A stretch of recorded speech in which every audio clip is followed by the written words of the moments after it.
Vlogs Kannada ಎಲ್ಲರೂ ಹೇಗಿದ್ದೀರಾ? ಇವತ್ತು ಬೆಳಗ್ಗೆಯಿಂದ ವ್ಲಾಗ್ನ ಶುರು ಮಾಡ್ತಾ ಇದ್ದೀನಿ. ತಿಂಡಿ ಎಲ್ಲ ಆಯಿತು. ಇವಾಗ ಸ್ವಲ್ಪ ನನಗೆ ಹಣ್ಣು ಬಿಡಿಸ್ಕೊಳ್ಳೋಣ ಅಂತೇಳಿ ದಾಳಿಂಬೆ ಹಣ್ಣು ಬಿಡಿಸಿಡ್ತಾ ಇದ್ದೀನಿ. ಇವಾಗ ಡಾಕ್ಟರ್ ನನಗೆ ದಿನದಲ್ಲಿ ಅಟ್ಲೀಸ್ಟ್ ಒಂದು 2-3 ಫ್ರೂಟ್ ಆದರೂ ತಿನ್ನಿ ಅಂತ ಹೇಳಿದ್ದಾರೆ. ಹಾಗಾಗಿ ತಿಂತಿರ್ತೀನಿ ನಾನು ಮಾಮೂಲಿಯಾಗೇನೆ. ನನಗೆ ಆರೆಂಜ್ ಇದೆಲ್ಲ ತಿನ್ಬೇಕಂದ್ರೆ ಏನು ಬೇಜಾರಾಗಲ್ಲ, ಆರಾಮಾಗಿ ತಿನ್ಬಿಡ್ತೀನಿ. ದಾಳಿಂಬೆ ಹಣ್ಣು ಕೂಡ ನನಗೆ ಇಷ್ಟನೇ, ತಿಂತೀನಿ. ಆದರೆ ಇದು ಬಿಡಿಸೋದಿದೆಯಲ್ಲ, ಈ ಕೆಲಸ ಸ್ವಲ್ಪ ಇಷ್ಟ ಆಗಲ್ಲ ನನಗೆ. ಅದೊಂಥರ ಸೋಂಬೇರಿ ಥರ ಬಂದ್ಬಿಡುತ್ತೆ. ಈ ಥರ ಬೆಳಗ್ಗೆನೆ ಬಿಡಿಸಿ ಒಂದು ಬೌಲ್ಗೆ ಹಾಕಿಟ್ಬಿಟ್ರೆ ಸಂಜೆ ಅಷ್ಟರಲ್ಲಿ ಮುಗಿಸ್ಬಿಡ್ತೀನಿ. ಏನಾದರೂ ಬೆಳಗ್ಗೆ ಬಿಡಿಸಿಟ್ಟಿಲ್ಲ ಅಂದರೆ ಆಮೇಲೆ ಬಿಡಿಸ್ಕೊಳ್ಳೋಣ, ಬಿಡು ಇವತ್ತು ಬೇಡ ನಾಳೆ ತಿನ್ಕೊಳ್ಳೋಣ, ಇವತ್ತು ಹೆಂಗಿದ್ರು ಬೇರೆ ತಿಂದಿದ್ದೀನಲ್ಲ ಈ ಥರ ನೆಗ್ಲೆಕ್ಟ್ ಮಾಡಿಬಿಡ್ತೀನಿ. ಅದಕ್ಕೆ ಬೆಳಗ್ಗೆ ತಿಂಡಿ ಕೆಲಸ ಮುಗಿಸಿದ ತಕ್ಷಣ ನಾನು ಒಂಚೂರು ಫ್ರೀ ಆದೆ ಅನ್ನುವಾಗ ಈ ಕೆಲಸನೂ ಕೂಡ ಮಾಡ್ಕೊಂಡು ಬಿಡ್ತೀನಿ. ಇನ್ನಿವತ್ತು ಗ್ರೋತ್ ಸ್ಕ್ಯಾನ್ ಕೂಡ ಇದೆ. ಎಷ್ಟು ಗಂಟೆಗಪ್ಪ ಅಪಾಯಿಂಟ್ಮೆಂಟು? 11 ಗಂಟೆಗೆ. 11 ಗಂಟೆ ಅಷ್ಟರಲ್ಲಿ ಅಲ್ಲಿ ಇರಬೇಕು. ಈಗಾಗಲೇ ಟೈಮು 9:30 ಆಗಿದೆ. ನಮ್ದು ಇನ್ನೂ ಇವತ್ತು ತಿಂಡಿ ಆಗಿಲ್ಲ, ಸ್ವಲ್ಪ ಲೇಟ್ ಆಗಿಬಿಡ್ತು ಪೂಜೆ ಗೀಜೆ ಅಂತ ಎಲ್ಲ ಹೇಳಿ. ನಪ್ಪು ಸ್ವಲ್ಪ ಬಾದಾಮೆಲ್ಲ ಬಿಡಿಸ್ಕೊಡ್ತಾ ಇದ್ದಾರೆ. ಬೆಳಗ್ಗೆ ಅವ್ರು ಫ್ರೀ ಇದ್ದರೆ ಅವರು ಒಂಚೂರು ಇದನ್ನೆಲ್ಲ ಬಿಡಿಸಿಟ್ಬಿಡ್ತಾರೆ. ದಾಳಿಂಬೆ ಹಣ್ಣನ್ನು ಒಂದೊಂದ್ಸಲ ಅವರೇ ಬಿಡಿಸಿಟ್ಬಿಡ್ತಾರೆ. ನಾನು ಈ ಥರ ತಿನ್ನಲ್ಲ, ಬಿಡಿಸ್ಬೇಕಾಗತ್ತೆ ಅಂತ. ಇನ್ನು ನಾನು ಫ್ರೀ ಆದಾಗ ನಾನು ಬಿಡಿಸಿಟ್ಕೊಂಡ್ಬಿಡ್ತೀನಿ. ಎಷ್ಟು ಚೆನ್ನಾಗಿದೆ ಗೊತ್ತಾ ಇದು? ಇದು ನೋಡಿ, ಕಲರ್ಫುಲ್ ಆಗಿದೆ. ಇಷ್ಟಪ್ಪ ಇರುತ್ತೆ ಹಣ್ಣು. ಇದು ತೋರಿಸ್ತೀನಿ ರೀ. ಸೊಕ್ಕ ಟೇಸ್ಟಿಯಾಗಿರುತ್ತೆ. ಈ ಸಲ ತಗೊಂಡು ಬಂದಿರೋದು. ಒಂದೊಂದ್ಸಲ ಇಷ್ಟೇ ದಪ್ಪ ಇರುತ್ತೆ ಹಣ್ಣುಗಳೆಲ್ಲ, ಒಳಗಡೆ ಮಾತ್ರ ಚೆನ್ನಾಗಿರಲ್ಲ. ಒಂಥರ ವೈಟ್ ಕಲರ್ ಇರುತ್ತೆ ಈ ಸೀಡ್ಸು. ದಪ್ಪ ಇರುತ್ತೆ ಅಲ್ಲಪ್ಪ, ಒಂಥರ ಈ ಕೆಂಪಗಿರಲ್ವಲ್ಲ, ವೈಟಿಗಿರುತ್ತೆ ನೋಡು. ಇನ್ನು ಹಣ್ಣೆ ಆಗಿಲ್ವೇನೋ ಅನ್ನೋ ಥರ ಇರುತ್ತೆ. ಈ ಸಲ ತಗೊಂಡು ಬಂದಿರೋ ಚೆನ್ನಾಗಿದೆ. ಅದು ಒಂದು ಬ್ರೀಡ್ ಚೆನ್ನಾಗಿರುತ್ತೆ, ಸ್ವೀಟ್ ಇರುತ್ತೆ. ಬಟ್ ಇದು ತುಂಬ ಚೆನ್ನಾಗಿರುತ್ತೆ. ತಿಂತಿದ್ರೆ ಇನ್ನು ತಿನ್ನೋಣ ಅನಿಸ್ತಿರುತ್ತೆ. ಇನ್ನು ಅಪ್ಪನೂ ಕೂಡ ಸ್ವಲ್ಪ ಹೆಲ್ಪ್ ಮಾಡಿಕೊಡ್ತಾ ಇದ್ರು ಇವತ್ತು. ಅಂದರೆ ಸಾಂಬಾರು ಮಾಡಲಿಕ್ಕೆ ಈರುಳ್ಳಿ ಎಲ್ಲನೂ ಅವ್ರು ಹೆಚ್ಕೊಟ್ರು. ಹಾಗೆ ಇವಾಗ ಸ್ವಲ್ಪ ಬಾದಾಮಿ ಎಲ್ಲನೂ ಕೂಡ ಬಿಡಿಸ್ತಾ ಇದ್ದಾರೆ. ಅವ್ರು ಬಿಡಿಸಿದ್ರೆ ಸಪ್ರೇಟಾಗಿ ಒಂದು ಪ್ಲೇಟ್ಗೆ ಸಿಪ್ಪೆನೆಲ್ಲ ಹಾಕಿಬಿಟ್ಟು ಡಸ್ಟ್ಬಿನ್ಗೆ ಹಾಕೋದು ಆ ಥರ ಎಲ್ಲ ಮಾಡಲ್ಲ. ಹಾಗೆ ಆ ಶೆಲ್ಫ್ ಮೇಲೆ ಎಲ್ಲ ಬಿಟ್ಬಿಡ್ತಾರೆ. ನಾನು ಮತ್ತೆ ಅದನ್ನು ಕ್ಲೀನ್ ಮಾಡಬೇಕು, ಅದನ್ನೇ ಹೇಳ್ತಾ ಇದ್ದೆ. ಎಲ್ಲನೂ ಸಪ್ರೇಟಾಗಿ ಒಂದು ಪ್ಲೇಟ್ಗೆ ಹಾಕ್ಬಿಟ್ಟು ಅದಾದಮೇಲೆ ಡಸ್ಟ್ಬಿನ್ಗೆ ಹಾಕ್ಬಿಡಪ್ಪು ಅಂತ. ಇನ್ನು ಈ ಕಡೆ ಸಾಂಬಾರು ಕೂಡ ರೆಡಿ ಆಯಿತು. ನೋಡಿ ಎಷ್ಟು ಚೆನ್ನಾಗಿ ಕಾಣಿಸ್ತಾ ಇದೆ ಅಂತ. ನಿಜ ಹೇಳ್ಬೇಕಂದ್ರೆ ಈ ಸಾಂಬಾರು ಅಂದರೆ ನನಗೂ ಕೂಡ ಇಷ್ಟ. ಇದವರ ಫೇವ್ರೆಟ್ ಸಾಂಬಾರು. ನೆನ್ನೆನೂ ಫೇವ್ರೆಟ್ ಸಾರು. ನೆನ್ನೆ ಉಪ್ಪು ಸಾಂಬಾರು ಮಾಡಿದ್ದೆ. ಇವತ್ತು ಬೆಳಗ್ಗೆನೆ ನೆನೆಸ್ಕೊಂಡ್ಬಿಟ್ಟಿದ್ರು ಈರುಳ್ಳಿ ಬೇಳೆ ಸಾರು ಮಾಡಿಕೊಡು ಅಂತ. ನನಗೆ ಇತ್ತೀಚೆಗೆ ಬೇಳೆ ಎಲ್ಲ ಬೆಳಗ್ಗೆ ತೊಗೊಂಡ್ರೆ ಗ್ಯಾಸ್ಟ್ರಿಕ್ ಜಾಸ್ತಿ ಆಗಿಬಿಡುತ್ತೆ. ಅದಕ್ಕೆ ನಾನು ಸ್ವಲ್ಪ ಪುಳಿಯೋಗರೆ ಗೊಜ್ಜನ್ನ ಕಲಿಸ್ಕೊತಾ ಇದ್ದೀನಿ. ಈ ಥರ ರೆಡಿ ಮಾಡಿ ಇಟ್ಕೊಂಡ್ಬಿಟ್ಟಿರ್ತೀನಿ ಗೊಜ್ಜನ್ನ ನಾನು. ಹಿಂಗೆ ರೆಡಿ ಮಾಡಿ ಇಟ್ಕೊಂಡಿರ್ತೀನಿ. ಇನ್ನು ತಿನ್ನಬೇಕು ಅನ್ನಿಸ್ದಾಗ ಒಂಚೂರು ಒಗ್ಗರಣೆ ಹಾಕೊಂಡ್ಬಿಟ್ರೆ ಆಯಿತು. ಈ ಥರ ಗೊಜ್ಜು ಮಾಡ್ಕೊಳ್ಬೋದು. ಹಾಗೆ ಹಿಂಗೆ ಪೌಡರ್ ಕೂಡ ಮಾಡ್ಕೊಳ್ಬೋದು. ಈ ಪೌಡರ್ನ ಬೇಕಾದಾಗ ಆ ಥರ ಗೊಜ್ಜು ಮಾಡಿ ಇಟ್ಕೊಂಡ್ಬಿಡೋದು. ಹಿಂಗೆ ಎಮರ್ಜೆನ್ಸಿಗೆ ಯಾವಾಗಾದ್ರೂ ತಿನ್ಬೇಕನ್ಸುತ್ತೆ ಅಲ್ವಾ, ಅಥವಾ ಟೈಮ್ ಇರಲ್ಲ ಆ ಸಮಯದಲ್ಲೆಲ್ಲ ಮಾಡ್ಕೊಂಡ್ಬಿಡ್ಬೋದು. ಇನ್ನಿದ್ರ ಜೊತೆಗೆ ಸ್ವಲ್ಪ ನಾನು ಮಿಲ್ಕ್ ಶೇಕ್ ಕೂಡ ಮಾಡ್ಕೊತೀನಿ. ಡ್ರೈ ಫ್ರೂಟ್ಸ್ನೆಲ್ಲ ನೆನೆಸಿಟ್ಟಿದ್ದೀನಿ. ಇನ್ನು ಗೊಜ್ಜನ್ನ ರೆಡಿ ಮಾಡಿ ಇಟ್ಕೊಂಡಿರ್ತೀನಲ್ವ, ಅದಕ್ಕೆ ಈ ಥರ ಎಣ್ಣೆ, ಕಡಲೆಬೇಳೆ, ಕಡಲೆ ಬೀಜ, ಉದ್ದಿನಬೇಳೆ, ಬ್ಯಾಡಗಿ ಮೆಣಸಿನ್ಕಾಯಿ, ಕರ್ಬೇವಿನ ಸೊಪ್ಪೆಲ್ಲನೂ ಹಾಕ್ಕೊಂಡು ಒಗ್ಗರಣೆ ಮಾಡಿಬಿಟ್ಟು ಅನ್ನಕ್ಕೆ ಹಾಕ್ಬಿಟ್ಟು 1 ಸ್ಪೂನು ಇಲ್ಲಾಂದರೆ ಅರ್ಧ ಸ್ಪೂನ್ ಗೊಜ್ಜನ್ನ ಹಾಕಿ ಮಿಕ್ಸ್ ಮಾಡ್ಕೊಂಡು ಬಿಡ್ತೀನಿ. ತುಂಬ ಚೆನ್ನಾಗಿರುತ್ತೆ. ನನಗೆ ಈಚೆ ಕಡೆಯಿಂದ ಪುಳಿಯೋಗರೆ ತಂದು ತಿನ್ನೋದೆಲ್ಲ ಅಷ್ಟಿಷ್ಟ ಆಗಲ್ಲ. ಮನೇಲೇ ಈ ಥರ ಮಾಡ್ಕೊಳ್ಬೇಕು, ಆವಾಗಲೇ ನನಗೆ ತಿನ್ನಲಿಕ್ಕೆ ಇಷ್ಟ ಆಗೋದು. ಇನ್ನು ರೆಸಿಪಿ ಬೇಕಿದ್ದರೆ ನನಗೆ ಕೇಳಿ, ನಾನು ನೆಕ್ಸ್ಟ್ ಬ್ಲಾಗಲ್ಲಿ ಯಾವುದ್ರಲ್ಲಾದರೂ ಶೇರ್ ಮಾಡ್ತೀನಿ.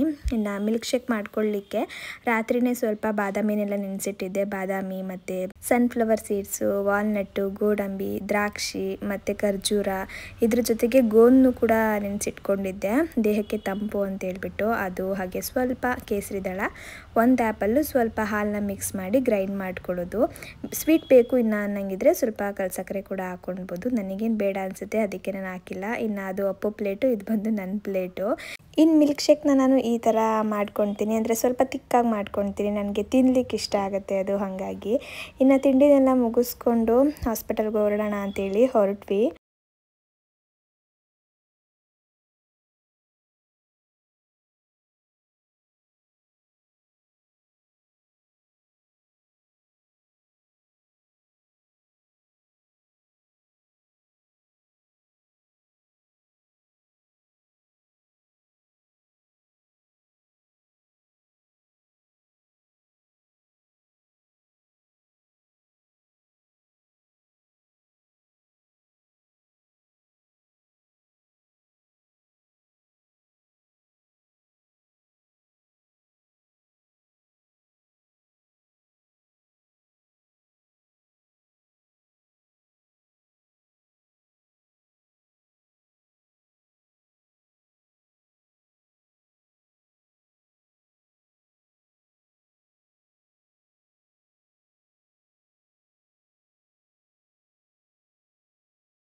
ಇವತ್ತಲ್ಲಿ ಜನ ಕೂಡ ಜಾಸ್ತಿ ಇರಲಿಲ್ಲ, ಯಾಕಂದರೆ ನಾವು ಬೆಳಗ್ಗೆನೇ ಹೋಗಿದ್ದು ಅಲ್ವಾ. ನಮ್ಮದು ಅಪಾಯಿಂಟ್ಮೆಂಟ್ ಇದ್ದಿದ್ರು ಒಂದು 11 ಗಂಟೆ ಅನ್ನಂಗೆ.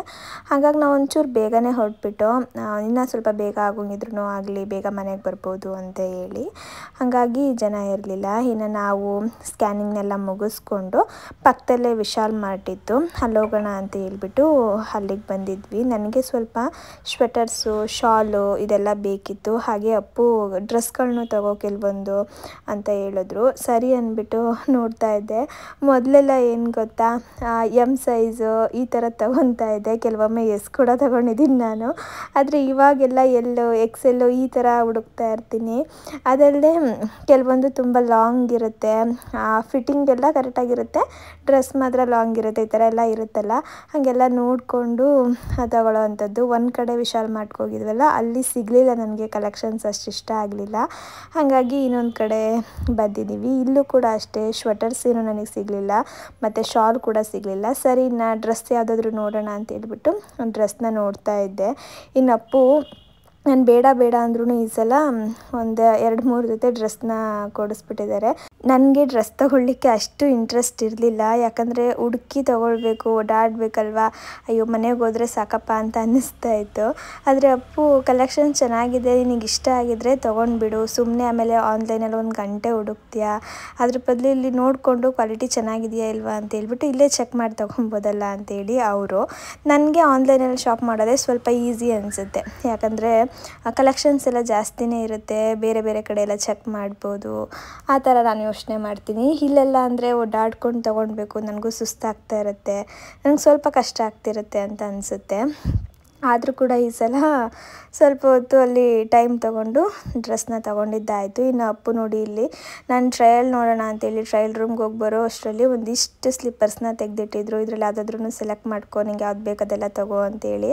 ನನಗೆ ಈ ಥರ ಸ್ಲಿಪ್ಪರ್ಸ್ ಎಲ್ಲ ಹಾಕ್ಕೊಳ್ಳಿಕ್ಕೆ ಅಷ್ಟು ಇಷ್ಟ ಆಗಲ್ಲ, ಸಿಂಪಲ್ಲಾಗಿ ಇರೋ ಥರ ಸ್ಲಿಪ್ಪರ್ಸ್ನ ಹುಡುಕ್ತೀನಿ. ಅದರಲ್ಲೂ ಕೂಡ ಒಂದು 200-300 ರೂಪೀಸ್ಗಳಲ್ಲೆಲ್ಲ ಮುಗಿಸ್ಬಿಡ್ತೀನಿ ನಾನು ಸ್ಲಿಪ್ಪರ್ ಶಾಪಿಂಗ್ನ. ಆದರೆ ಅಪ್ಪುಗೆ ಹೆಂಗೆ ಅಂದರೆ ಈ ಕ್ರಾಕ್ಸು ಅಥವಾ ಈ ಥರ ಈಗ ನಾನು ತೋರಿಸ್ತಿದ್ದೀನಲ್ಲ, ಈ ಥರ ಡಿಫ್ರೆಂಟಾಗಿ ಏನಾದರೂ ಇರೋ ಥರ ಸ್ಲಿಪ್ಪರ್ಸ್ ಎಲ್ಲ ಇದ್ದರೆ ಹಾಕು ಅಂತೇಳಿ ಅವ್ರಿಗೆ ತುಂಬ ಇಷ್ಟ. ಹಾಗಾಗಿ ತೆಗೆದಿಟ್ಟಿದ್ರು, ನಾನು ಅದರಲ್ಲಿ ಒಂದು ಮಾತ್ರ ಸೆಲೆಕ್ಟ್ ಮಾಡಿಕೊಂಡೆ. ಇನ್ನಿವಾಗ ಮನೆಗೆ ಬಂದು ಫ್ರೆಶ್ನಪ್ ಆಗಿ ಮತ್ತೆ ವ್ಲಾಗ್ನ ಕಂಟಿನ್ಯೂ ಮಾಡ್ತಾ ಇದ್ದೀನಿ. ಇವತ್ತೇ ಮೊದಲನೇ ಸಲ ನಾವು ಇಷ್ಟು ಖುಷಿಯಾಗಿ ಸ್ಕ್ಯಾನಿಂಗ್ ಎಲ್ಲ ಮುಗಿಸ್ಕೊಂಡು ಮನೆಗೆ ಬಂದಿರೋದು ಅಲ್ವಾ ಅಪ್ಪು? ಅದು ಬೇಗ ಫಾಸ್ಟಾಗಿ ಬೇಗ ಕೂಡ ಬಂದ್ವಿ. ಈ ಖುಷಿ ನಮಗೆ ಯಾವಾಗಿತ್ತು ಗೊತ್ತಾ, ನಾವು ಸ್ಟಾರ್ಟಿಂಗ್ ಸ್ಕ್ಯಾನ್ ಮಾಡಿಸ್ತೇವೆ ನೋಡಿ, ಫಸ್ಟ್ ಸ್ಕ್ಯಾನು ಮತ್ತೆ ಫಸ್ಟ್ 1.5 ತಿಂಗಳದೊಂದು ಮತ್ತು 3 ತಿಂಗಳದೊಂದು, ಎರಡರಲ್ಲೂ ಆರಾಮಾಗಿ ಖುಷಿಯಾಗಿದ್ದು. ಅದೆರಡು ಸ್ಕ್ಯಾನ್ ಸ್ವಲ್ಪ ಖುಷಿಯಾಗಿದ್ದು, ಅದಾದ್ಮೇಲೆ ಸ್ವಲ್ಪ ಟೆನ್ಷನ್ ಆಗಿದ್ದು. ಮೊದಲಿದ್ದ ಖುಷಿ ನಮ್ಗೆ ಇವತ್ತು ಕಾಣಿಸ್ತು. ಇವತ್ತು ಫುಲ್ ಹ್ಯಾಪಿಯಾಗಿ ಸ್ಕ್ಯಾನಿಂಗ್ ಎಲ್ಲ ಮುಗಿಸ್ಕೊಂಡು ಖುಷಿಯಾಗಿ ಮನೆಗೆ ಬಂದು ಇವತ್ತು ಅದನ್ನೇ ಬರ್ಬೇಕಾದ್ರೆ ಮಾತಾಡ್ಕೊಂಡು ಬರ್ತಾ ಇತ್ತು. ಈ ಖುಷಿ ಸ್ಟಾರ್ಟಿಂಗಲ್ಲಿ ಇತ್ತು ಅಲ್ವಾ ಅಪ್ಪು, ಅದಾದ್ಮೇಲೆ ಇರಲೇ ಇಲ್ಲ ಅಂತ ಹೇಳಿ. ಇನ್ನೊಂದೇನೆಂದರೆ ರಿಪೋರ್ಟ್ಸ್ ಕೂಡ ಬೇಗ ಸಿಕ್ಬಿಡ್ತು. ಅದು ನಮಗೆ ಜಾಸ್ತಿ ಟೈಮ್ ಏನು ತಗೊಳ್ಳಿಲ್ಲ, ಏನಕ್ಕಂದರೆ ಬೇಬಿ ಫೇಸ್ ಎಲ್ಲನೂ ನೀಟಾಗಿ ತೋರಿಸ್ತು ಈ ಸಲ. ಲಾಸ್ಟ್ ಟೈಮ್ ಎಲ್ಲ ಎಷ್ಟೊಂದು ವೆಯ್ಟ್ ಮಾಡಿ ಒಂದು 4-5 ಅವರೇನೋ ಅಲ್ಲೇ ಇರೋ ಥರ ಆಗೋಗ್ಬಿಟ್ಟಿತ್ತು. ಈ ಸಲನೂ ಹಂಗೆ ಆಗುತ್ತೆ ಅಂತಲೇ ಅಂದ್ಕೊಂಡಿದ್ದು ನಾವು 3D ಮಾಡಿಸ್ತಿರೋದ್ರಿಂದ ಅದು ಪಿಕ್ಚರ್ಸ್ ಎಲ್ಲ ನೀಟಾಗಿ ಬರಬೇಕು ಅಂತಂದರೆ ಆ ಕೈಯೆಲ್ಲನೂ ಮುಖದ ಮೇಲೆ ಇಟ್ಕೊಂಡಿರಬಾರ್ದು, ತೆಗಿಬೇಕು. ಬೇಬಿ ಯಾವಾಗಲೂ ಹೆಂಗಾಗೋದು ಅಂದರೆ ಹಿಂಗೆ ಮುಖದ ಮೇಲೆ ಕೈ ಇಟ್ಕೊಂಡ್ಬಿಟ್ಟಿರೋದು, ಅವ್ರಿಗೆ ಒಂದು ಒಳ್ಳೆ ಪಿಕ್ಚರೇ ಸಿಗ್ತಿರಲಿಲ್ಲ, ಅದಕ್ಕೆ ನಮ್ಮನ್ನು ಕಾಯಿಸ್ತಿದ್ರು. ಈ ಸಲ ಏನೋ ಗೊತ್ತಿಲ್ಲ, ಹೋದ ತಕ್ಷಣ ಫಸ್ಟು ಫೇಸೇ ತೋರಿಸಿದ್ದು ಅಪ್ಪು, ಅವ್ರು ಅದನ್ನೇ ಹೇಳಿದ್ರು. ಫಸ್ಟ್ ನೀನು ಹೋದಾಗ ನೀನು ನೋಡ್ಕೊಂಬಿಟ್ಟಿದ್ಯಾ, ನಮಗೆ ಕಾಣ್ಲಿಲ್ವೇ, ನಮ್ಗೆ ಕರುಳೆಲ್ಲ ಮುಂದೆ ಹಿಂಗೆ ಮಕ್ಕದ ಮೇಲೆ ಹೋಗಿತ್ತಲ್ಲ. ಅಂದ್ರೆ ನೀವು ಬಂದ್ಮೇಲೆ, ನೀವು ಬರ್ಲಿಕ್ಕಿಂತ ಮುಂಚೆ ಫಸ್ಟ್ ಒಂದ್ಸಲ ನೀಟಾಗೆಲ್ಲ ಫುಲ್ ಖುಷಿ ಆಗ್ಬಿಟ್ಟಿದ್ಯಾ? ಫುಲ್ ಖುಷಿ ಆಯ್ತು ನನಗೆ ಈ ಸಲ. ಅಂದ್ರೆ ಇವಾಗ ಸ್ವಲ್ಪ ಬೇಬಿ ಡೆವಲಪ್ ಆಗಿರುತ್ತೆ ಅಲ್ವಾ, ಆ ನೋಸು, ಲಿಪ್ಸು ಅದೆಲ್ಲ ಒಂಚೂರು ನಮಗೆ ನೀಟಾಗಿ ಕಾಣಿಸುತ್ತೆ ಆ ಮಾನಿಟರಲ್ಲಿ. ತುಂಬ ಅಲ್ಲ, ಒಂದು ಪರವಾಗಿಲ್ಲ, ಒಂದು 60% ಆದರೂ ಕಾಣಿಸುತ್ತಲ್ಲ, ಅದೆಲ್ಲ ನೋಡಿದ್ರೆ ಇದೊಂಥರ ಖುಷಿ ಆಗುತ್ತೆ. ಅದಲ್ಲದೆ ಈ ಸಲ ಏನು ಗೊತ್ತಾ, ಅದು ಬಾಯಿ ಮಾಡೋದು, ಆಮೇಲೆ ನಾಲ್ಗೆ ಎಲ್ಲ ಈಚೆ ಬರೋದು, ಅದೆಲ್ಲ ತೋರಿಸಿದ್ರು. ನಂಗಂತೂ ಎಷ್ಟು ಖುಷಿ ಆಗ್ತಿತ್ತು ಅಂದರೆ ಅದನ್ನೇ ಹೇಳ್ತಿದ್ದೆ ಅವ್ರಿಗೆ, ಅಯ್ಯೋ ಎಷ್ಟು ಕ್ಯೂಟ್ ಆಗಿದೆ ಅಲ್ಲ ಅಂತ ಹೇಳಿ. ಒಂಥರ ಹ್ಯಾಪಿಯಾಗಿತ್ತು ಇವತ್ತಿನ ದಿನ ಅಂತಲೇ ಹೇಳ್ಬೋದು. ಇನ್ನು ಬೇಬಿನೂ ಕೂಡ ಅಷ್ಟೇ ಚೆನ್ನಾಗಿ ಡೆವಲಪ್ ಆಗಿದೆ. ಇವಾಗ ಎಷ್ಟಿರಬೇಕು ಅಷ್ಟು ವೆಯ್ಟ್ ಗೇನ್ ಆಗಿದೆ ಅಂತ ಹೇಳಿದ್ರು. ಇನ್ನು ಹೆಲ್ದಿ ಆಗಿದೆ ಅಂತ ಹೇಳಿದ್ರು. ವೆಯ್ಟು ಈ ಸಮಯಕ್ಕೆ ಕರೆಕ್ಟಾಗಿದೆ ಅಂತ ಹೇಳಿದ್ನಲ್ಲ. ಎಷ್ಟಿದೆ ಅಂದರೆ 1.6 ಇದೆ. ಇಲ್ಲಿ ನಿಮಗೆ ಕಾಣಿಸ್ಬೋದು, ಕಾಣಿಸ್ತಿದ್ಯಾ? ಅಷ್ಟು ನೀಟಾಗಿ ಕಾಣಿಸುತ್ತೆ ಏನೋ ಗೊತ್ತಿಲ್ಲ. ಕಾಣಿಸ್ತಿದ್ಯಾ? 1.6 ಇದೆ. ನಾನು ಇಷ್ಟಿರುತ್ತೆ ಅಂತ ಅನ್ಕೊಂಡೇ ಇರಲಿಲ್ಲ. ಅಷ್ಟೈತೆ ಅಂತ ಅನಿಸ್ತಾ ಇಲ್ಲ ನಿನಗೆ?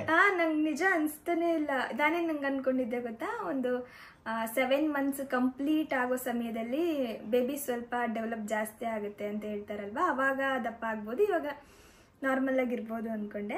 ಅವ್ರು ಹಿಂಗೆ ಹೇಳಿದ್ರಲ್ಲ, ಅವಾಗ ಹೌದಾ ಇಷ್ಟಪ್ಪ ಆಗಿದೆಯಾ ಅಂತ ಅನ್ನಿಸ್ತು. ಅದಲ್ಲದೆ ಬ್ರೈನ್ ಡೆವಲಪ್ಮೆಂಟ್ ಕೂಡ ಚೆನ್ನಾಗಾಗಿದೆ ಅಂತ ಹೇಳಿದ್ರು. ಎಲ್ಲ ಚೆನ್ನಾಗಿದೆ ಅಂತ ಹೇಳಿದ್ರಲ್ಲ, ಹಾಗಾಗಿ ಸ್ವಲ್ಪ ಖುಷಿ ಆಯಿತು. ಹಾಗೆ ಇವತ್ತು ಹಿಂಗೆ ಅಂದರೆ ನಾನು ಅಪ್ಪನೂ ಅವರು ಸ್ಕ್ಯಾನಿಂಗಾಗಿ ಅಪ್ಪನೂ ಕೂಡ ಒಳಗಡೆ ಅಲೋ ಮಾಡ್ತಾರೆ. ಅವರು ಕೇಳ್ತಾ ಇದ್ರು ಯಾರ ಥರ ಇದೆ ಮಗು, ಯಾರ ಥರ ಇದೆ ಅಂತ. ಇನ್ನು ಅಲ್ಲೂ ಹೇಳ್ತಿದ್ರು ನೋಸ್ ಎಲ್ಲ ಸ್ವಲ್ಪ ಬಿಗ್ ನೋಸು, ಆಮೇಲೆ ಸ್ಮಾಲ್ ಲಿಪ್ಸು, ಕ್ಯೂಟಾಗಿ ಕಾಣಿಸುತ್ತೆ ಅಂತ. ಅಂದರೆ ಪೂರ್ತಿಯಾಗಿ ಕಾಣಿಸುತ್ತೆ ಅಂತ ಅಲ್ಲ, ಆವಾಗಲೇ ಹೇಳ್ದಾಗ ಒಂದು 60% ಗೊತ್ತಾಗುತ್ತೆ. ನಾನು ನಿಮಗೂ ಕೂಡ ತೋರಿಸ್ತೀನಿ ರೀ. ಇವರು ಅಲ್ಲಿ ನೋಡ್ದಾಗಿಂದನೂ ಹಂಗೆ ಹೇಳ್ತಾರೆ. ಮಾನಿಟರಲ್ಲಿ ನೀಟಾಗಿ ತೋರಿಸ್ತಾರಲ್ವಾ, ನೋಡಿದ ತಕ್ಷಣ ಎಲ್ಲ ನಿನ್ನ ಥರನೇ ಇರೋದಮ್ಮು ಅಂತ. ನನ್ಗೆ ಹೆಂಗೆ ಅನಿಸ್ತಾ ಇದೆ ಅಂದರೆ ನನ್ನ ಥರ ಎಲ್ಲ ಅವ್ರ ಥರ ಇದೆ ಅಂತ. ಡಾಕ್ಟ್ರಿಗೂ ನನ್ನ ಥರ ಐತೆ ಅಂತ. ಡಾಕ್ಟ್ರು ಅಷ್ಟೇ, ಅವ್ರೂ ನಿಮ್ಮ ಥರ ಇದೆ.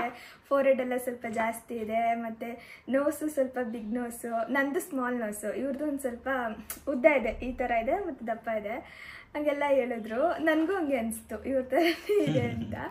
ಇವ್ರಿಗೇನೋ ಗೊತ್ತಿಲ್ಲ ನನ್ನ ಥರ ಇದೆ ಅಂತ. ನೀವು ಕೂಡ ಲಿಪ್ಸ್ ಅದು ನಿನ್ ತರನೇ ಐತೆ ಅಂತ. ಲಿಪ್ಸ್ ನಂತರ ಐತೆ ಅಂತ ಗೊತ್ತಿಲ್ಲ, ಮಗು ಹುಟ್ಟಿದ್ಮೇಲೆ ಗೊತ್ತಾಗೋದು. ಮೂಗು ಅಷ್ಟೇ, ನಂದು ದಪ್ಪ ಇಲ್ಲ, ಮೂಗು ಉದ್ದ ಐತೆ. ಅಂದ್ರೆ ಸ್ವಲ್ಪ ಉದ್ದ ಲೆಂತ್ ಐತೆ. ದಪ್ಪ ಏನಂತ, ದಪ್ಪ ಅಂದ್ರೆ ಅಗ್ಲಕ್ಕಿಲ್ಲ. ಸೊ ನಿನ್ ಮೂಗು ಕುಳ್ಳ ಮೂಗು ಅಗ್ಲ ಐತೆ. ಏನೋ ಗೊತ್ತಿಲ್ಲ. ಏನ್ ಗೊತ್ತಾ, ಮಗು ಹುಟ್ಟಿದ್ಮೇಲೆ ಗೊತ್ತಾಗೋದು. ಅದು ಹುಟ್ಟಿದ ತಕ್ಷಣನೂ ಗೊತ್ತಾಗಲ್ಲ ಯಾರ ತರ ಇದೆ ಅಂತ ಹೇಳ್ಬಿಟ್ಟು, ಸ್ವಲ್ಪ ದಿನ ಹೋಗ್ತಾ ಹೋಗ್ತಾ ಗೊತ್ತಾಗುತ್ತೆ ಯಾರ ತರ ಇದೆ ಹೋಲ್ಕೆ ಅಂತ. ಈಗೊಂಥರ ನಮ್ಗೆ ಕ್ಯೂರಿಯಾಸಿಟಿ, ನಾವು ಗೆಸ್ ಮಾಡೋದು, ಓ ನನ್ ತರ ಇರ್ಬೋದು, ಅವ್ರ ತರ ಇರ್ಬೋದು ಅಂತ. ಇಲ್ಲಿ ತೋರಿಸ್ತೀನಿ, ನೀವು ಕೂಡ ಗೆಸ್ ಮಾಡಿ ಯಾರ ತರ ಇದೆ ಅಂತ. ಇಲ್ಲಿ ಅಂದ್ರೆ ಫ್ರೆಂಡಿಂದು ಫೋಟೋಸ್ ತೆಗ್ದಿದಾರಲ್ಲ, ಅದಕ್ಕೆ ಈ ತರ ಕಾಣಿಸ್ತಾ ಇದೆ. ಸೈಡ್ ಇಂದ್ರಲ್ಲಿ ಚೆನ್ನಾಗಿದೆ, ಸೈಡ್ ಇನ್ ಪ್ರಿಂಟ್ ಇಲ್ಲ ಅನ್ಸುತ್ತೆ. ಇಲ್ಲ, ಅದು ನನ್ನ ಹತ್ರ ಐತೆ. ಒಂದು ನಿಮಿಷ, ಇದು ಒಂದ ಇಲ್ಲೊಂದಿದೆ ನೋಡಿ. ಸೈಡ್ ಇಂದು ಪ್ರಿಂಟ್ ಇಲ್ಲ. ಇದೊಂದು ಕ್ಯೂಟಾಗಿ ಕಾಣಿಸ್ತಾ ಇದೆ ಪಿಕ್ಚರು. ಆ ಸೈಡ್ ಪೋಸ್ದೊಂದು ಫೋಟೋ ಇದೆ, ಅದನ್ನ ನಮ್ಗೆ ಅವರು ಸಿಡಿಗೆ ಹಾಕೊಟ್ಟಿದ್ರು. ನಾನು ಅದನ್ನ ಸ್ಕ್ರೀನ್ ಮೇಲೆ ಹಾಕ್ತೀನಿ, ಆದ್ರೆ ನೋಡಿ. ಅದ್ರಲ್ಲಂತೂ ಎಷ್ಟು ಕ್ಯೂಟಾಗಿ ಕಾಣಿಸ್ತಾ ಇದೆ ಗೊತ್ತಾ, ನಂಗೆ ಫುಲ್ಲು ಖುಷಿ ಆಗ್ಬಿಡ್ತು ಸೈಡ್ ಇಂದ ನೋಡಿದಾಗ. ಡಾಕ್ಟ್ರು ಹಂಗೆ ಕೇಳಿದ್ರು, ಮಗು ಚೆನ್ನಾಗಿ ಬೆಳವಣಿಗೆ ಆಗಿದೆ ಅಂತ, ಫುಡ್ ಚೆನ್ನಾಗಿ ಹಾಕ್ಸ್ತಾ ಇದೀವಿ ಮೇಡಮ್.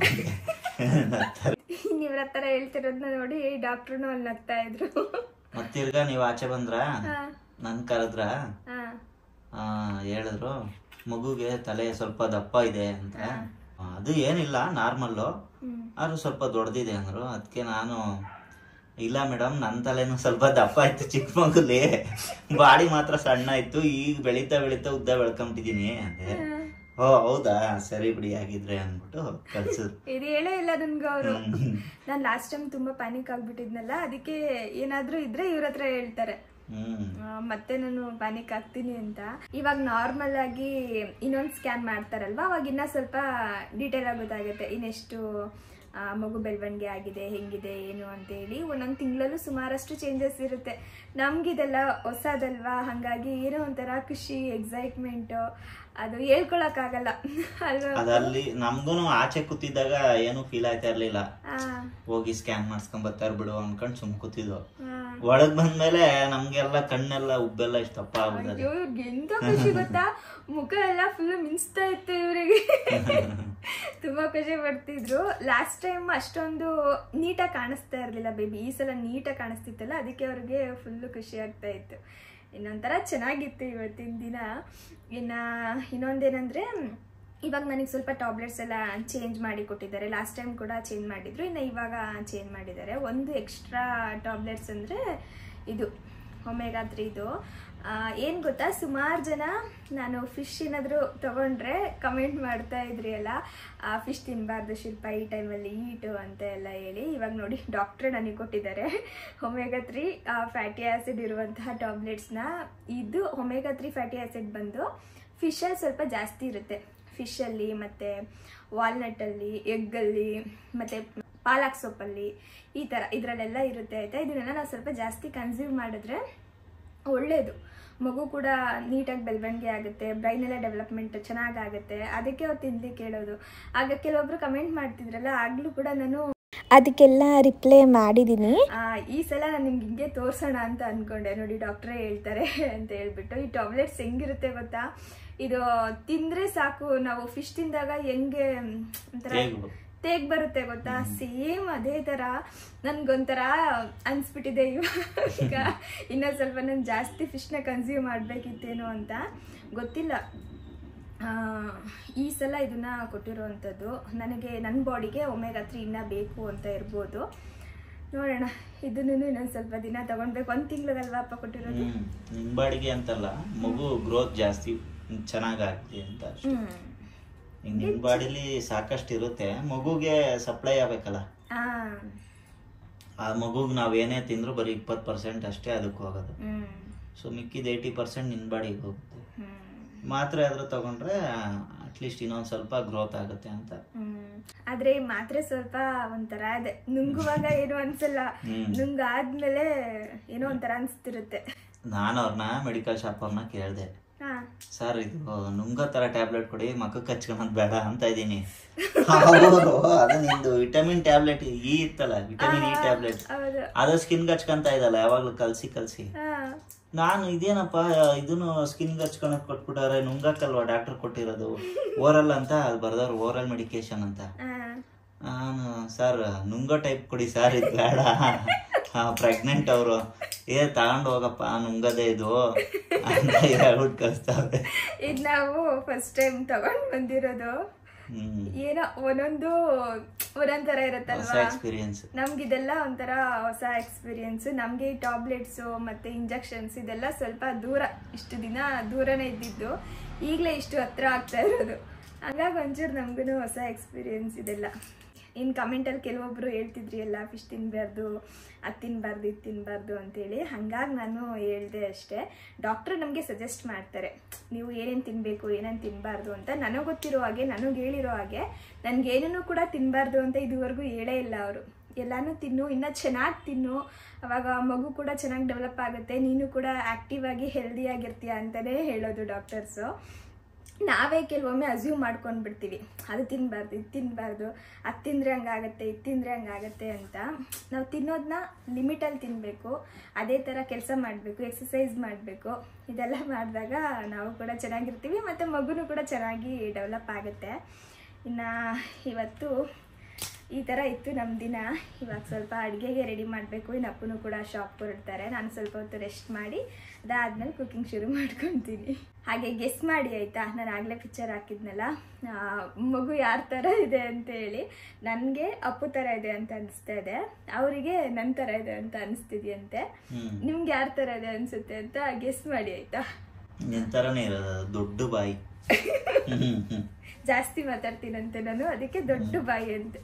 ಅದು ಜಾಸ್ತಿ ಆಟ ಆಡೋದು ಸ್ಟಾರ್ಟ್ ಆಗೈತಲ್ಲ, ಇವಾಗ ಸ್ವಲ್ಪ ಮೂಮೆಂಟ್ಸ್ ಜಾಸ್ತಿ ಇರುತ್ತೆ ಅಲ್ವಾ. ಇವ್ರು ಪ್ರತಿಯೊಂದನ್ನು ಅಬ್ಸರ್ವ್ ಮಾಡ್ತಾರೆ ಗೊತ್ತಾ. ಇವತ್ತು ನೋಡಿ ಇಷ್ಟು ಜಾಸ್ತಿ ಮೂಮೆಂಟ್ಸ್ ಇದೆ, ಇವತ್ತು ಹಂಗಿದೆ, ಇವತ್ತು ಹಿಂಗಿದೆ ಅಂತ. ನನಗಿಂತ ಜಾಸ್ತಿ ಇವ್ರಿಗೆ ಕ್ಯೂರಿಯಾಸಿಟಿ. ಅಂದ್ರೆ ಜಾಸ್ತಿ ನಾನು ಸೈಲೆಂಟ್ ಆಗಿ ಕೂತಿರ್ತೀನಿ, ನೀನ್ ಜಾಸ್ತಿ ಓಡಾಡ್ತಾ ಇರ್ತೀಯ, ಕೆಲಸ ಮಾಡ್ತಾ ಇರ್ತೀಯ, ಹಂಗಾಗಿ ಅದು ನಿಂತರ ಆಕ್ಟಿವ್ ಆಗೈತೆ, ನಂತರ ಸೈಲೆಂಟ್ ಇಲ್ಲ ಅಂತ. ಇವ್ರಂತೂ ಕಾಯ್ತಾ ಇದ್ದಾರೆ 2 months ಯಾವಾಗ ಆಗ್ಬಿಡುತ್ತಪ್ಪ ಅಂತ. ಇನ್ನಿವತ್ತು ಬೆಳಗ್ಗೆಯಿಂದ ಮಧ್ಯಾಹ್ನದವರೆಗೂ ಚೆನ್ನಾಗಿ ಓಡಾಡ್ಕೊಂಡೆಲ್ಲ ಬಂದುಬಿಟ್ಟೆ ಅಲ್ಲ, ಹಂಗಾಗಿ ಒಂದು ಸ್ವಲ್ಪ ಕಾಲು ನೋವ್ತಿದೆ ಅಂತ ಅನ್ನಿಸ್ತಿತ್ತು. ಕಾಲು ನೋವು ಅಂದರೆ ನನಗೆ ಪಾದ ಮಾತ್ರ ನೋವು ಬರುತ್ತೆ. ಜಾಸ್ತಿ ಹೊತ್ತು ನಿಂತ್ಕೊಂಡು ಕೆಲಸ ಮಾಡಿಬಿಟ್ರೆ, ಇಲ್ಲಾಂದರೆ ಒಂದು 4-5 ಅವರ್ ಚೆನ್ನಾಗಿ ಓಡಾಡಿಬಿಟ್ರೆ ಹಿಂಗಾದಾಗ ಪಾದ ನೋವು ಬಂದುಬಿಡುತ್ತೆ. ಅದಕ್ಕೆ ಜಾಸ್ತಿ ಏನು ಅಡುಗೆ ಮಾಡ್ಕೊಳ್ಳೋದು ಬೇಡ, ಅಂದರೆ ಜಾಸ್ತಿ ಟೈಮ್ ತೊಗೊಳ್ಳೋ ಥರ ಅಡುಗೆ ಮಾಡೋದು ಬೇಡ. ಸಿಂಪಲ್ಲಾಗಿ ಏನಾದರೂ ಮಾಡ್ಕೊಳ್ಳೋಣ, ಪ್ಯಾನ್ ಕೇಕ್ ಅಥವಾ ಎಗ್ ಹಾಕಿ ಎಗ್ ಚೀಲ ಥರ ಏನಾದರೂ ಮಾಡೋಣ ಅಂತ ಅಂದ್ಕೊಂಡೆ. ಅದ್ರ ಜೊತೆಗೆ ಟೊಮೊಟೊ ಕೆಚಪ್ ಇರುತ್ತಲ್ಲ, ಅದನ್ನ ನೆಂಚ್ಕೊಂಡು ತಿನ್ಕೊಂಡು ಬಿಡ್ಬೋದು ಅಂತ. ಆದರೆ ಇವತ್ತು ನಮ್ಮ ಮನೇಲಿ ಕೆಚಪ್ಪೇ ಖಾಲಿಯಾಗಿ ಹೋಗ್ಬಿಟ್ಟಿತ್ತು. ಸರಿ, ಇನ್ನೆರಡನ್ನೂ ಕೂಡ ರೆಡಿ ಮಾಡ್ಕೊಂಬಿಡೋಣ, ಯಾವಾಗಿದ್ರೂ ಮಾಡೋದೇ ಅಲ್ವಾ ಅಂತ ಹೇಳ್ಬಿಟ್ಟು ಎಲ್ಲನೂ ಕೂಡ ಹೆಚ್ಚಿ ರೆಡಿ ಮಾಡ್ಕೊತಾ ಇದ್ದೀನಿ. ಮೊದಲು ನಾನು ಎಗ್ ಚೀಲ ಅಥವಾ ಪ್ಯಾನ್ ಕೇಕ್ನ ರೆಡಿ ಮಾಡಿ ಇಟ್ಕೊಂಡ್ಬಿಟ್ಟು ಅದಾದಮೇಲೆ ಟೊಮೊಟೊ ಕೆಚಪ್ ಮಾಡೋಣ ಅಂತ ಅಂದ್ಕೊಂಡೆ. ಹಾಗಾಗಿ ಇವಾಗ ಮೊಳಕೆ ಕಟ್ಟಿರೋ ಹೆಸರು ಕಾಳು ಬರುತ್ತಲ್ವ, ಅದನ್ನು 1 ಕಪ್ಪಷ್ಟು ನೀಟಾಗಿ ಚಾಪ್ ಮಾಡ್ಕೊತಾ ಇದ್ದೀನಿ. ಇಲ್ಲಾಂದರೆ ಒಂದು ಸ್ವಲ್ಪ ಹೊತ್ತು ಮಿಕ್ಸಿಗೆ ಹಾಕ್ಬಿಟ್ಟು 1-2 ರೌಂಡ್ ಗರನ್ಸಿದ್ರು ಕೂಡ ಆಯಿತು. ಹಂಗೆ ಮಾಡಿದ್ರು ನಡೆಯುತ್ತೆ, ಹಿಂಗೆ ಮಾಡಿದ್ರು ನಡೆಯುತ್ತೆ. ಆದರೆ ಅದು ಸ್ವಲ್ಪ ನುಣ್ಣಗಾಗಬೇಕು, ಯಾಕಂದರೆ ಹೆಸರು ಕಾಳನ್ನ ನಾವು ಬೇಯಿಸಿರಲ್ಲ ಅಲ್ವಾ, ಹಾಗಾಗಿ ಇನ್ನಿಷ್ಟು ಆದರೆ ಸಾಕಾಗುತ್ತೆ. ಇದನ್ನ ಇವಾಗ ಒಂದು ಬೌಲ್ಗೆ ಹಾಕ್ಕೊತಿದ್ದೀನಿ. ಹಾಗೆ 1.5 ಕ್ಯಾರೆಟ್ನು ಕೂಡ ಅದಕ್ಕೇ ಹಾಕ್ಬಿಟ್ಟು ನೀಟಾಗಿ ಚಾಪ್ ಮಾಡ್ಕೊಂಡಿದ್ದೀನಿ. ಆದಷ್ಟು ಸಣ್ಣಕ್ಕೆ ಮಾಡ್ಕೊಳ್ಳಿ. ಇದ್ರ ಜೊತೆಗೆ ಒಂದು ಅರ್ಧ ಈರುಳ್ಳಿನ ಸಣ್ಣದಾಗಿ ಕಟ್ ಮಾಡಿ ಸೇರಿಸ್ಕೊಂಡಿದ್ದೀನಿ. ಜೊತೆಗೆ ಒಂದು ಅರ್ಧದಷ್ಟು ಟೊಮೊಟೊ, ಹಾಗೆ ಒಂದು 2 ಬೆಳ್ಳುಳ್ಳಿ ಇಲುಕನ್ನ ಸಣ್ಣದಾಗಿ ಕಟ್ ಮಾಡಿ ಸೇರಿಸ್ಕೊಂಡಿದ್ದೀನಿ. ಇನ್ನು ಮೊಟ್ಟೆನ ಬೇಯಿಸ್ಬಿಟ್ಟು ಈ ಥರ ತುರಿದು ಹಾಕ್ಕೊಳ್ಬೇಕಾಗತ್ತೆ. ತುರಿದು ಹಾಕಲಿಲ್ಲ ಅಂದರೆ ಚೆನ್ನಾಗಾಗಲ್ಲ, ತುರಿದೇ ಹಾಕ್ಕೊಳ್ಳಿ. ಇದ್ರ ಜೊತೆಗೆ ಒಂದು 2 ಸ್ಪೂನು ಕಡಲೆ ಹಿಟ್ಟನ್ನ ಸೇರಿಸ್ಕೊಳ್ಬೇಕು.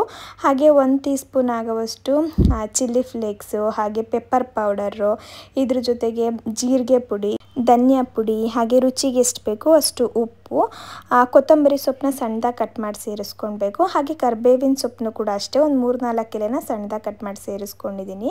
ಇನ್ನು 1 ಮೊಟ್ಟೆನ ಈ ಥರ ಹೊಡೆದು ಬಿಟ್ಕೊಂಡ್ಬಿಟ್ಟು ಚೆನ್ನಾಗಿ ಮಿಕ್ಸ್ ಮಾಡ್ಕೊಳ್ಬೇಕು. ಮೊಟ್ಟೆ ಏನಕ್ಕೆ ನಾನು ಈ ಥರ ಹಾಕ್ಕೊತೀನಿ ಅಂದರೆ, ಇದನ್ನು ತವ ಮೇಲೆ ಹಾಕಿದ ತಕ್ಷಣ ಕಿತ್ತೋಗಬಾರ್ದು, ಚೆನ್ನಾಗಿ ಆಗಬೇಕು ಅಂತ ಹೇಳ್ಬಿಟ್ಟು ಹಾಕೊಳ್ಳೋದು ಅಷ್ಟೇ. ಎಗ್ ಹಾಕಿದ್ರೆ ನಾವು ಈ ಥರ ಚೀಲ ಎಲ್ಲ ಮಾಡ್ಕೊಂಡಾಗ ಕಿತ್ತೋಗೋದು ಆ ಥರ ಎಲ್ಲ ಆಗಲ್ಲ, ನೀಟಾಗಿ ಬರುತ್ತೆ. ಇನ್ನು ಅದನ್ನು ರೆಡಿ ಮಾಡಿ ಎತ್ತಿಟ್ಬಿಟ್ಟು ಈ ಕಡೆ ಟೊಮೊಟೊ ಕೆಚಪ್ ಮಾಡ್ಕೊಳ್ಳಿಕ್ಕೆ ರೆಡಿ ಮಾಡ್ಕೊತಾ ಇದ್ದೀನಿ. ಆದಷ್ಟು ನೀವು ಜಾಮೂನ್ ಟೊಮೊಟೊ ತೊಗೊಂಡು ಮಾಡ್ಕೊಂಡ್ರೆ ಕೆಚಪ್ ಚೆನ್ನಾಗಿ ಬರೋದು, ಇಲ್ಲಾಂದರೆ ತುಂಬ ಹುಳಿ ಆಗಿಬಿಡುತ್ತೆ ನಾರ್ಮಲ್ ಟೊಮೊಟೊದಲ್ಲಿ ಮಾಡಿದ್ರೆ. ಈ ಟೊಮೊಟೊದಲ್ಲಾದರೆ ಅಷ್ಟೊಂದು ಹುಳಿ ಆಗಲ್ಲ. ಇನ್ನು ಈ ಟೊಮೊಟೊನ ನಾನು ಒಂದು ಅರ್ಧ kg ತೊಗೊಂಡಿದ್ದೀನಿ. ನೋಡಿಕೊಂಡು ಕಟ್ ಮಾಡ್ಕೊಳ್ಳಿ, ಕೆಲವೊಮ್ಮೆ ಹುಳನೂ ಇರುತ್ತೆ. ಇವಾಗ ಬಿಸಿನೀರಿಗೆ ಈ ಟೊಮೊಟೊನ ಹಾಕ್ಬಿಟ್ಟು ಅದ್ರ ಜೊತೆಗೆ ಒಂದು ಅರ್ಧ ಈರುಳ್ಳಿ, 1 ಗೆಡ್ಡೆಯಷ್ಟು ಬೆಳ್ಳುಳ್ಳಿನ ಸೇರಿಸ್ಕೊಂಡಿದ್ದೀನಿ, ಒಂದು ಅರ್ಧ ಇಂಚಿನಷ್ಟು ಶುಂಠಿ, ಇಷ್ಟು ಕೂಡ ಹಾಕ್ಕೊಂಡ್ಬಿಟ್ಟು ಚೆನ್ನಾಗಿ ಬೇಯಿಸ್ಕೊಳ್ಬೇಕಾಗತ್ತೆ. ಎಷ್ಟು ಬೇಯಿಸ್ಕೊಳ್ಬೇಕು ಅಂದರೆ ಆ ನೀರೆಲ್ಲ ಇಂಗಬೇಕು, ಟೊಮೊಟೊ ಎಲ್ಲ ಸಾಫ್ಟ್ ಆಗಬೇಕು. ಟೊಮೊಟೊ ನಾವು ಎಷ್ಟು ಚೆನ್ನಾಗಿ ಬೇಯಿಸ್ಕೊಳ್ತೀವೋ ಅಷ್ಟು ದಿನ ಇದು ಬಾಳಿಕೆ ಬರುತ್ತೆ ಅಂತ ಹೇಳ್ತಾರೆ. ಹಾಗಾಗಿ ನಾನು ಸ್ವಲ್ಪ ಚೆನ್ನಾಗಿ ಬೇಯಿಸ್ಕೊಳ್ತೀನಿ. ಹಾಗೆ ಗ್ರೈಂಡ್ ಮಾಡಲಿಕ್ಕೂ ಕೂಡ ಸ್ವಲ್ಪ ಈಸಿ ಆಗುತ್ತೆ ಅಂತ. ಈಗ ನೀವು ನೋಡ್ತಿದ್ದೀರಲ್ಲ, ಅಷ್ಟು ನೀಟಾಗಿ ಬೆಂದ ಮೇಲೆ ಅದನ್ನು ಪೂರ್ತಿಯಾಗಿ ತಣ್ಣಗೆ ಮಾಡ್ಕೊಂಡ್ಬಿಟ್ಟು ಮಿಕ್ಸರ್ ಜಾರ್ಗೆ ಹಾಕಿ ನುಣ್ಣಗೆ ರುಬ್ಕೊಳ್ಬೇಕಾಗತ್ತೆ. ಆದಷ್ಟು ನುಣ್ಣಗೆ ರುಬ್ಕೊಳ್ಳಿ. ಅದಾದಮೇಲೆ ಮಾಮೂಲಿಯಾಗಿ ನಾವು ಜ್ಯೂಸ್ನೆಲ್ಲ ಸ್ಟ್ರೈನ್ ಮಾಡ್ತೀವಲ್ವ, ಅದರಲ್ಲಿ ಇದನ್ನು ಹಾಕ್ಬಿಟ್ಟು ನೀಟಾಗಿ ಸೋದಿಸ್ಕೊಳ್ಬೇಕು. ಯಾಕಂದರೆ ಈ ಟೊಮೊಟೊದು ಸೀಡ್ಸ್ ಎಲ್ಲ ಇರುತ್ತೆ ಅಲ್ವಾ, ಅದೆಲ್ಲ ಕೆಚಪ್ಪಲ್ಲಿ ತಿನ್ನುವಾಗ ಬಾಯಿಗೆ ಸಿಕ್ಕಿದ್ರೆ ಅಷ್ಟು ಚೆನ್ನಾಗಿರಲ್ಲ. ಅದಕ್ಕೆ ನಾನು ಆ ಥರ ನೀಟಾಗಿ ಸೋದಿಸ್ಕೊಂಡ್ಬಿಟ್ಟು ಇವಾಗ ಇನ್ನೊಂದು ಕಡಾಯಿಗೆ ಇದನ್ನು ಸೇರಿಸಿ ಚೆನ್ನಾಗಿ ಕುದಿಸ್ಬೇಕು. ಈಗ ಇದನ್ನು ನೀವು ನೋಡ್ತಿರ್ಬೋದು, ಒಂದು 1/4 ಪಾತ್ರೆಯಷ್ಟು ಇದೆ. ಇದನ್ನು ನಾವು ಇನ್ನೂ ಕಡಿಮೆ ಮಾಡ್ಕೊಳ್ಬೇಕು, ಅಲ್ಲಿವರೆಗೂ ಕುದಿಸ್ಕೊಳ್ಬೇಕು. ಈ ಕುದಿತಿರೋ ಸಮಯದಲ್ಲಿ ಸ್ವಲ್ಪ ಸಕ್ಕರೆ ಹಾಕ್ಕೊಂಡಿದ್ದೀನಿ. ಹಾಗೆ ಒಂದು ಸ್ವಲ್ಪ ಚಿಲ್ಲಿ ಪೌಡರು, ಸ್ವಲ್ಪ ಪೆಪ್ಪರ್ ಪೌಡರು. ಸಕ್ಕರೆನ ನಾವು ಒಂದು 2 ಸ್ಪೂನ್ ಹಾಕ್ಕೋಬೇಕು. ಚಿಲ್ಲಿ ಪೌಡರು, ಪೆಪ್ಪರ್ ಪೌಡರೆಲ್ಲ ಒಂದು 1/4 ಟೀ ಸ್ಪೂನ್ ಹಾಕ್ಕೊಂಡ್ರೆ ಸಾಕಾಗುತ್ತೆ. ಜೊತೆಗೆ ಸ್ವಲ್ಪ ಉಪ್ಪು, ಹಾಗೆ ವಿನೆಗರ್ನ ನಾವು ಸಕ್ಕರೆ ಎಷ್ಟು ಹಾಕ್ತೀವೋ ಅಷ್ಟೇ ಮಟ್ಟದಲ್ಲಿ ಹಾಕ್ಕೊಳ್ಬೇಕು. ಯಾಕೆ ಗೊತ್ತಾ, ನಾವು ವಿನೆಗರ್ನ ಜಾಸ್ತಿ ಹಾಕಿ ಮಾಡಿದ್ರು ಕೂಡ ಅದು ಜಾಸ್ತಿ ದಿನ ಬಾಳಿಕೆ ಬರುತ್ತೆ, ಜಾಸ್ತಿ ದಿನ ಸ್ಟೋರ್ ಮಾಡ್ಕೊಳ್ಬೋದು, ಬೇಗ ಹಾಳಾಗಲ್ಲ. ಈ ಟೊಮೊಟೊ ಕೆಚಪ್ನ ನಾವು ಇಲ್ಲ ಅಂದರೂ ಕೂಡ ಒಂದು 6 ತಿಂಗಳು ಫ್ರಿಜ್ಜಲ್ಲಿ ಸ್ಟೋರ್ ಮಾಡಿಕೊಂಡು ತಿನ್ಬೋದು.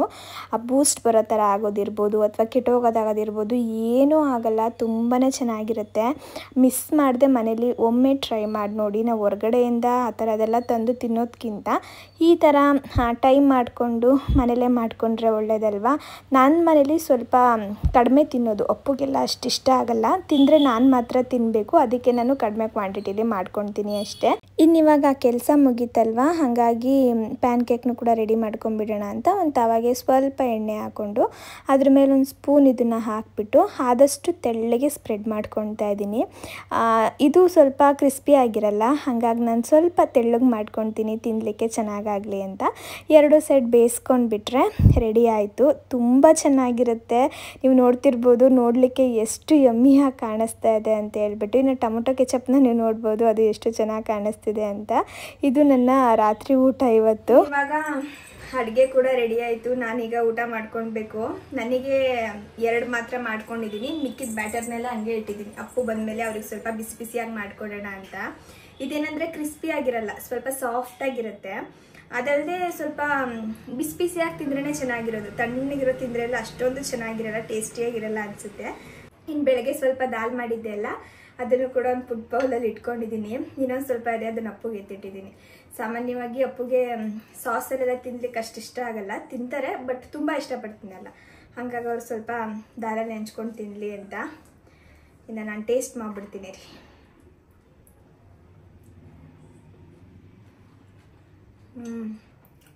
ನಿಜವಾಗ್ಲೂ ಸೂಪರಾಗಿ ಬಂದಿದೆ. ಅದು ಆಗಲೇ ಹೇಳೋದ್ನಲ್ಲ, ಕ್ರಿಸ್ಪಿ ಆಗಿರಲ್ಲ, ಇದು ಸ್ವಲ್ಪ ಸಾಫ್ಟ್ ಆಗಿರುತ್ತೆ ಅಷ್ಟೇ. ಇನ್ನು ಟೊಮೊಟೊ ಕೆಚಪ್ ನೋಡ್ತೀನಿ ರೀ ಸಪ್ರೇಟಾಗಿ. ನಿಜವಾಗ್ಲೂ ಹೇಳ್ತಿದ್ದೀನಿ, ನಾವು ಈಚೆ ಕಡೆ ತಂದು ತಿಂತೀವಲ್ಲ, ಸೇಮ್ ಅದೇ ಥರ ಇದೆ, ಏನು ಕೂಡ ವ್ಯತ್ಯಾಸ ಇಲ್ಲ. ಸ್ವಲ್ಪ ಕಲರ್ ನಿಮಗೆ ಹೆಚ್ಚು ಕಡಿಮೆ ಕಾಣಿಸಿರ್ಬೋದು ಅಷ್ಟೇ. ನಾನಿವೇನಾದ್ರೂ ಮಾಮೂಲಿ ಖಾರದ ಪುಡಿ ಬಳಸೋದು ಬಿಟ್ಟು ಬ್ಯಾಡಗಿ ಮೆಣಸಿನ್ಕಾಯಿ ಪುಡಿ ಅಥವಾ ಕಾಶ್ಮೀರಿ ರೆಡ್ ಚಿಲ್ಲಿ ಪೌಡರ್ ಅಂತ ಬರುತ್ತಲ್ವ, ಅದನ್ನು ಬಳಸ್ಬಿಟ್ಟು ಮಾಡಿಕೊಂಡ್ರೆ ಇನ್ನೂ ಒಂದು ಒಳ್ಳೆ ಕಲರ್ ಬರುತ್ತೆ. ಇಲ್ಲಾಂದರೆ ಬ್ಯಾಡಗಿ ಮೆಣಸಿನ್ಕಾಯಿನ ನಾವು ಟೊಮೊಟೊನೆಲ್ಲ ಕುದಿಸ್ಕೊತೀವಲ್ಲ, ಆ ಸಮಯದಲ್ಲಿ ಹಾಕಿದ್ರೂ ಅಷ್ಟೇ, ಅದು ಕೂಡ ಚೆನ್ನಾಗಿ ಕಲರ್ ಬರುತ್ತೆ. ನಾನು ಮಾಮೂಲಿ ಖಾರದ ಪುಡಿನ ಬಳಸ್ಕೊಂಡಿದ್ದು, ಹಾಗಾಗಿ ಒಂಚೂರು ಕಲರ್ ಕಮ್ಮಿ ಆಗಿದೆ ಅಷ್ಟೇ ಹೊರತು ಟೇಸ್ಟ್ ಮಾತ್ರ ನಿಜವಾಗ್ಲೂ ತುಂಬ ಚೆನ್ನಾಗಿದೆ. ಸುಕೃತಿಗೆ ಕೊಡಬೇಕು, ಅವಳಿಗೆ ಟೊಮೊಟೊ ಕೆಚಪ್ ಅಂದರೆ ತುಂಬ ಇಷ್ಟಪಟ್ಟು ತಿಂತಾಳೆ ಇದನ್ನು. ಇದಕ್ಕೆ ಆ ಕೆಚಪ್ಗೆ ಚೆನ್ನಾಗಿ ಹೊಂದ್ಕೊಳ್ತಾ ಇದೆ. ನಾನು ಸ್ವಲ್ಪ ತಣ್ಣಗೆ ಆಗ್ಬಿಡ್ತು. ಮಾತಾಡ್ಕೊಂಡು ನಿಂತ್ಕೊಂಡ್ಬಿಟ್ರೆ ಊಟ ಮಾಡೋದು ಲೇಟ್ ಆಗಿಬಿಡುತ್ತೆ ಹಿಂಗೆ. ಇನ್ನು ನಾನು ಊಟ ಮುಗಿಸ್ಕೊಂಡ್ಬಿಡ್ತೀನಿ. ಇನ್ನು ಇವತ್ತಿನ ವ್ಲಾಗ್ನ ನೀವು ಕೂಡ ಪೂರ್ತಿಯಾಗಿ ನೋಡಿರ್ತೀರಾ ಅನ್ಕೋತೀನಿ. ಪೂರ್ತಿಯಾಗಿ ವ್ಲಾಗ್ ನೋಡಿದರೆ ಪ್ಲೀಸ್ ಒಂದು ಲೈಕ್ ಮಾಡಿ. ಹಾಗೆ ಇನ್ನು ಯಾರಾದ್ರೂ ನನ್ನ ಚಾನಲ್ನ ಸಬ್ಸ್ಕ್ರೈಬ್ ಮಾಡದೆ ನೋಡ್ತಾ ಇದ್ರೆ ಸಬ್ಸ್ಕ್ರೈಬ್ ಮಾಡ್ಕೊಂಡು ಕೂಡ ನೋಡಿ ಆಯಿತಾ. ಪೂರ್ತಿಯಾಗೇನೋ ವ್ಲಾಗ್ ನೋಡ್ತೀರಾ, ಆದರೆ ಲೈಕ್ ಮಾಡಲ್ಲ. ಮರ್ತು ಲೈಕ್ ಮಾಡದೇ ಇದ್ದರೆ, ಇಷ್ಟ ಆಗಿದ್ದು ಮರ್ತಿದ್ರೆ ಪ್ಲೀಸ್ ಲೈಕ್ ಮಾಡಿ ಆಯಿತಾ, ಮಿಸ್ ಮಾಡಿಬಿಡಿ.